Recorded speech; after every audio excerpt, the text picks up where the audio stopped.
அன்பு உள்ளங்களே, அனைவருக்கும் வணக்கம். நம்ம இப்போ பெரிய புராணத்தில் நாயன்மார்களை பற்றி பார்த்துக்கிட்டு இருக்கோம். அதில் இன்னைக்கு காரி நாயனாருங்கிற ஒரு நாயனாரை பற்றி பார்ப்போம். காரி நாயனாருங்கிறவரே திருக்கடையூரிலே பிறந்தவர். அங்கே அவர் திருக்கடையூர் பிறந்தால் கோயிலுக்கு அடிக்கடி போகிறவர். குழந்தையிலிருந்து பக்தி அதிகமான பக்தி செலுத்துவார்.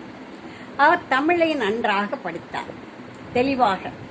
அந்த தமிழ்லே அவர் என்ன செய்வார் சொன்னால் கவிதைகள் இயற்றுவார். அந்த கவிதைகள் இயற்றும் திறமை இருந்ததுனால சேர மன்னன், சோழ மன்னன், பாண்டிய மன்னன்கிட்ட போய் கவிதைகள் இயற்றி அதுக்கு விளக்கமும் சொல்லுவார். அதனால அப்படி விளக்கம் சொல்லி அவர் பொண்ணும் பொருளும் பெற்று வருவார். அந்த மன்னர்கள் நிறைய கொடுப்பாங்க. இந்த மாதிரி நிறைய பணம் சேர்ந்தது அவருக்கு. அவர் என்ன செய்தார், அந்த பொன்னையும் பொருளையும் வைத்து பல சிவ கோயில்களை புதுப்பித்தார். பழைய பாண்டிய மன்னர்கள் கட்டியது, சோழ மன்னர்கள் கட்டிய கோயில்களையும் புதுப்பித்தார். அங்கங்கே போயிருந்தது எல்லாத்தையும் நல்லா செப்பனிட்டார். அப்படி இருக்கும்போது அவருடைய சிந்தை எல்லாம் என்னதான் கவிதை ஏற்றினாலும், தமிழ் படித்தாலும், என்ன வேலை செஞ்சுக்கிட்டு இருந்தாலும் வட கைலாயத்தின் மேலேயே கைலாயநாதரையே எண்ணிக்கொண்டிருந்தது மனம். அந்த கைலாயநாதருக்கு அவருடைய நினைவானது அவரை போய் வருடியது. சிவபெருமானுக்கு அவர் மேல் ஒரு பிரியம் உண்டாகும்.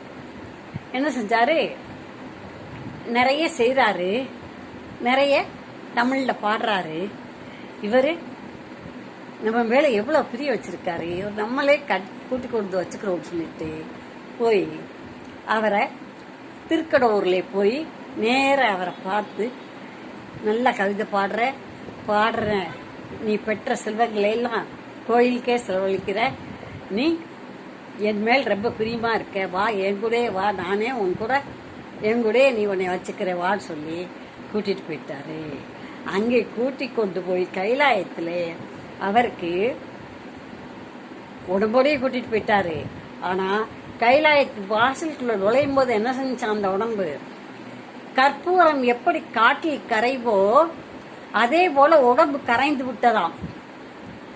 அந்த உடம்பு கரைஞ்ச பிறகு இந்த அவருடைய ஆவி மட்டுமே, அதாவது சொல்லுவாங்க இல்லையா, பூத உடல் கரைந்து புகழ் உடல் மட்டும் எங்கே சென்றது, கைலாயத்திற்கு சென்றது.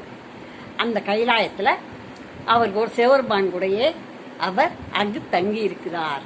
அவர் அங்க வச்சிருக்கிறது மட்டும் இல்லாம அவருக்கு நாயனார் பட்டத்தையும் கொடுத்து 63 நாயன்மார்களில் இவரையும்